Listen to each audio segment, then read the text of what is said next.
bemorimiz 59 yoshdalar. Bizga kecha murojaat qilib kelganlar.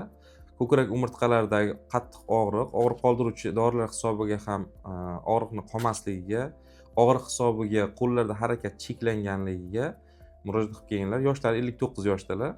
Anamnezdan 2 yil oldin birinchi, ikkinchi ko'krak umurtqalari vertebroplastika operatsiyasi o'tkazganlar. Biz MRT tekshiruvi, nevrologik tekshiruvlarga asoslanib, natijalarga asoslanib, ularga vertebroplastika operatsiyasidan keyingi holat ko'krak umurtqalari radikulopatiyasi, o'tkir ildizli og'riq sindromi bilan tashxisini qo'ydik va kecha davo muolajalarini boshladik. Shikoyatlari va hozirgi holatlari haqida bemorimiz o'zidan fikrlarini eshitsak.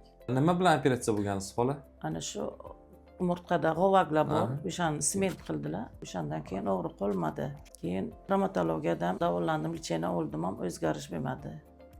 Mana bu yoqqa kelib, kecha lichenani boshlagandan keyin og'riqlar pasaydi. Og'riq boshlangandan beri Buxoroda davo muolajalar olgansiz. Undan keyin travmatologiya institutida ham bir kurs yoki ikki kurs. Bu yoqqa kelib, travmatologiyadan bir kurs, ikki kurs lichena oldim. Bu yoqda ham og'riq umuman pasaymadimi? Yo'q, pasaymadi og'riq. Bugun holatingiz qanday nisbatan? Nisbatan oldingiga nisbatan yaxshi. Bu kecha yaxshi uxladim. Aha, yaxshi. 10 kun davo muolajalar to'liq olasiz. Og'riqlar xudo xolasa qoladi. Rejim yozib beramiz.